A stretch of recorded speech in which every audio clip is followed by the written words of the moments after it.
یہ دعا فرمایا کرتے تھے کہ یا اللہ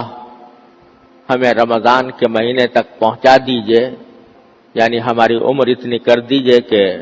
ہم اپنی زندگی میں رمضان پالیں۔ تو وہ مہینہ آنے والا ہے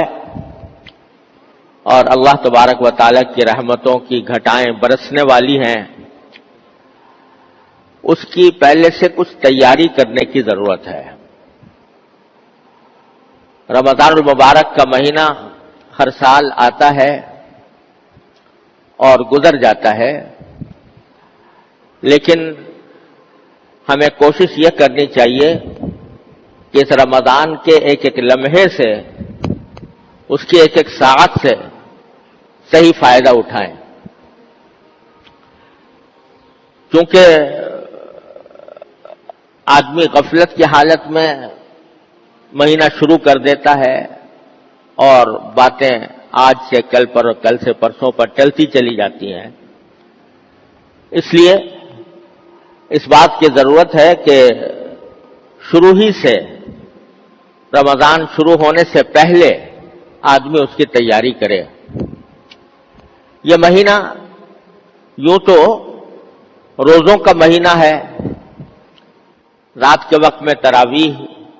اس میں سنت مؤکدہ قرار دی گئی ہے، لیکن ایسا لگتا ہے کہ یہ پورا کا پورا مہینہ در حقیقت مسلمانوں کو ایک نئی زندگی دینے والا مہینہ ہے۔ 11 مہینے تک ہم لوگ اپنی دنیاوی مصروفیات میں لگے رہتے ہیں اور ان مصروفیات کی وجہ سے بسا اوقات ہم پر غفلت طاری ہوتی رہتی ہے اور اللہ جل جلالہ کے ساتھ جو مضبوط تعلق ہونا چاہیے تھا وہ کمزور پڑ جاتا ہے۔ اس واسطے اللہ تبارک و تعالی نے یہ مہینہ اس غرض کے لیے بنایا ہے کہ جو لوگ سال کے 11 مہینوں میں اللہ تبارک و تعالی کے تعلق سے دور چلے گئے ہیں، ان کو اس مہینے میں قریب لایا جائے اور اللہ تبارک و تعالی کی محبت، اس کی خشیت، اس کا تعلق، اس میں اضافہ ہو۔ یہ اللہ تبارک و تعالی کی رحمتوں کو متوجہ کرنے کا مہینہ ہے، یہ اللہ تبارک و تعالی کے ساتھ مضبوط تعلق قائم کرنے کا مہینہ ہے، یہ اس بات کا مہینہ ہے کہ انسان اپنے آپ کو گناہوں سے بچنے کی عادت ڈالے اور اس کی تربیت حاصل کرے۔ روزہ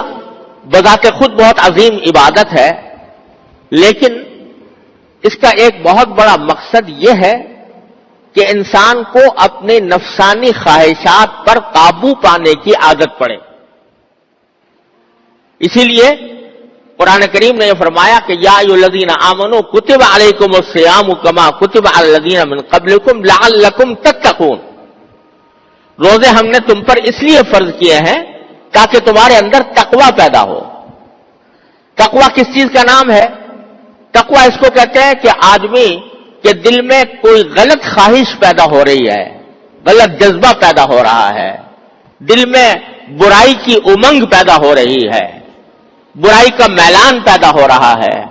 لیکن آدمی اللہ تبارک و تعالی کی عظمت کو، اس کی خشیت کو، اس کے جلال کو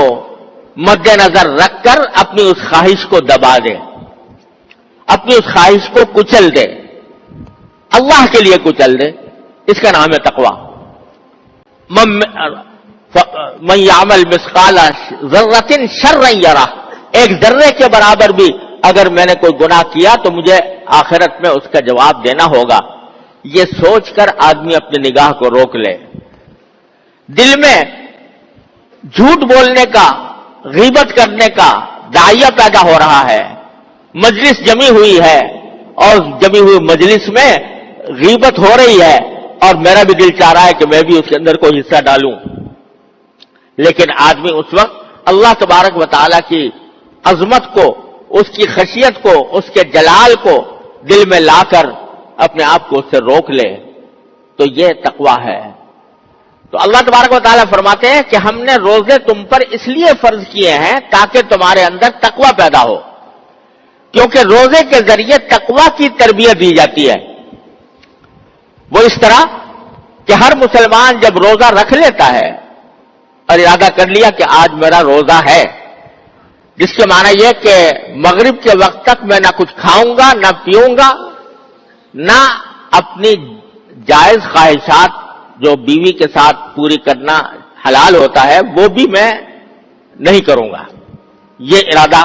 انسان نے کر لیا. جب روزہ رکھ لیا تو کوئی بھی مسلمان ایسا نہیں ہوتا کہ جو بھوک کی شدت کی وجہ سے یا پیاس کی شدت کی وجہ سے روزہ توڑ دے.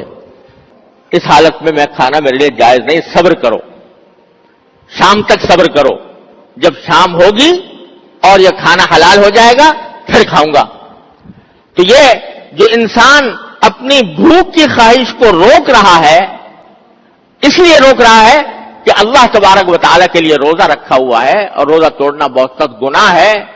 اس کا کفارہ بھی بہت زبردست ہے. اس واسطے آدمی رک گیا باوجود بھوک ہونے کے. گرمی کا موسم ہے، شدت کی گرمی پڑ رہی ہے اور حلق میں کانٹے پڑے ہوئے ہیں، سامنے ٹھنڈا پانی موجود ہے، کوئی دیکھنے والا بھی نہیں. اس کے باوجود کوئی مسلمان اس بھوک، اس پیاس کی شدت کی وجہ سے روزہ توڑنے پر آمادہ نہیں ہوگا. بلکہ میں تو یہ سمجھتا ہوں کہ شاید اگر کسی مسلمان کو لاکھوں روپے کی پیشکش کر دی جائے کہ تم یہ لاکھ روپے دیں گے اور روزہ توڑ دو، تو بھی کوئی مسلمان گوارا نہیں کرے گا کہ میں روزہ توڑ دوں. یہ چیز جو اس کو کھانے سے روک رہی ہے، پینے سے روک رہی ہے، یہ در حقیقت اللہ تبارک و تعالیٰ کے عظمت و جلال اور اللہ تبارک و تعالیٰ کی خشیت، اس کے حکم کا احترام، یہ چیز ہے جو اس کو ان خواہشات پر عمل کرنے سے روک رہی ہے. تو اللہ تبارک و تعالیٰ فرماتے ہیں کہ روزہ ہم نے اس لیے فرض کیا ہے تاکہ تمہارے اندر یہ تقویٰ کی تربیت حاصل ہو تمہیں، کہ جس طرح تم نے شدید بھوک کی وجہ سے روزہ کھانا چھوڑ دیا تھا، باوجود شدید بھوک کے تم نے روزے کی وجہ سے کھانا چھوڑ دیا تھا، باوجود شدید پیاس کے تم نے روزے کی وجہ سے اللہ تبارک و تعالیٰ کی خاطر پینا چھوڑ دیا تھا، پانی پینا چھوڑ دیا تھا، اسی طرح ہر گناہ کا حال ہے کہ تقاضا تو عام حالات میں بھی گناہ کا ہوتا ہے، دل میں شوق بھی پیدا ہوتا ہے، امنگ بھی آتی ہے، اور تو تم اس کو اللہ کی خاطر اس کو دبا دو اور اس پر عمل کرنے کے بجائے اللہ تبارک و تعالیٰ کی اطاعت کرو، تقویٰ کی زندگی گزارو. اس لیے ہم نے یہ روزے فرض کیے ہیں تمہارے ذمہ. اس لیے میں کہہ رہا ہوں کہ یہ رمضان کا مہینہ یہ ایک تربیت کا کورس ہے جس سے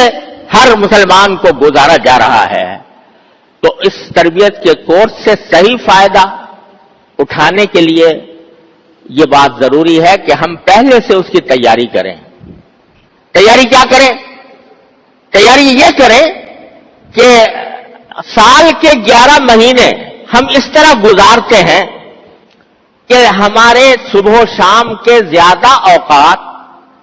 دنیاوی کاموں میں گزرتے ہیں، پیسہ کمانے میں، تجارت میں، ملازمت میں، زراعت میں، کھیتی باڑی میں، اور اپنے لیے روزگار کی تلاش میں، اور اپنے لیے اپنی جسمانی لذتیں حاصل کرنے کی فکر میں، اس کام کے لیے اس کام میں گزرتے ہیں زیادہ تر اوقات. اور اگر کوئی آدمی فرائض شریعہ کا پابند بھی ہو تو ذرا اس بات کا تناسب دیکھو کہ 24 گھنٹوں میں سے کتنا وقت وہ عبادت کرتا ہے. اگر 5 نمازیں بھی پڑھتا ہو پابندی سے تو ساری 5 نمازیں ملا کر مشکل سے گھنٹہ 1.5 گھنٹہ اس کا عبادت میں صرف ہوتا ہے. وہ بھی اس طرح کہ دل کہیں اور دماغ کہیں، اللہ تعالیٰ کی طرف رجوع ہونے کا جو خشوع کا تقاضا ہے وہ پورا نہیں ہوتا، کیونکہ چکی چل رہی ہے دماغ کے اوپر دنیاوی مشغلوں کی. اس واسطے نماز میں بھی آ کر کھڑے ہوئے تو اللہ اکبر ضرور کہہ دیا اور نیت ضرور باندھ لی، لیکن دماغ چل رہا ہے دنیا کے ان مشاغل کی طرف جن کو چھوڑ کر آئے تھے اور جن کی طرف دوبارہ واپس جائیں گے. تو گھنٹہ ڈیڑھ گھنٹہ مشکل سے عبادت میں گزرتا ہے اور باقی سارے 22-23 گھنٹے وہ اپنے اس جسم کو راحت پہنچانے کے لیے، اپنے اس جسم کو لذت دینے کے لیے اور اس کے لیے غذا فراہم کرنے کی خاطر یہ سارا وقت گزارتے ہیں ہم 11 مہینے میں. تو یہ رمضان کا مہینہ اللہ تبارک و تعالی نے اس لیے عطا فرمایا کہ اس مہینے کو کے اندر اپنی عبادتوں کی مقدار بڑھا دو. اللہ تبارک و تعالیٰ کے ساتھ تعلق کو مزید مضبوط بنانے کے لیے عبادتوں کی مقدار بڑھا دو اور دنیاوی مصروفیات کی تعداد کم کر دو. اور یہ مہینہ ہم نے تمہیں اس لیے دیا ہے کہ اس میں اپنی روح کی پرورش کرو، روحانی ترقی حاصل کرو، اللہ تبارک و تعالیٰ کا قرب حاصل کرو. اس غرض کے لیے ہم نے یہ مہینہ بھیجا ہے. تو اسی واسطے کھانے پینے کی مقدار کم ہو گئی روزہ رکھ کر. رات کے وقت میں تراویح 20 رکعتیں اللہ تبارک و تعالیٰ نے سنت قرار دے دی کہ 20 رکعتیں تمہیں ادا کرو. تو عام دنوں کے اندر جتنی نماز پڑھتے تھے گھنٹہ ڈیڑھ گھنٹے کی، تو ساری ملا کر وہ ایک تراویح کی نماز میں اتنا وقت ادا ہو جائے گا. تو اللہ تبارک و تعالیٰ کا مقصود بندوں سے یہ ہے کہ وہ اس مہینے کی قدر کر کے اس میں اپنے جسم کے تقاضوں کو کم کریں اور روح کے تقاضوں کو غالب کریں. وہ کام زیادہ کریں جو ان کی روح کو نشو و نما دینے والا ہو، اس کو پروان چڑھانے والا ہو. لہذا اس میں اپنی مصروفیات، دنیاوی مصروفیات کم سے کم کی جائے. جتنی کم کر سکتا ہو کوئی شخص وہ کم کر لے. اگر اپنے کاروبار، اپنی ملازمت اور اپنے دوسرے روزگار کے کام ہیں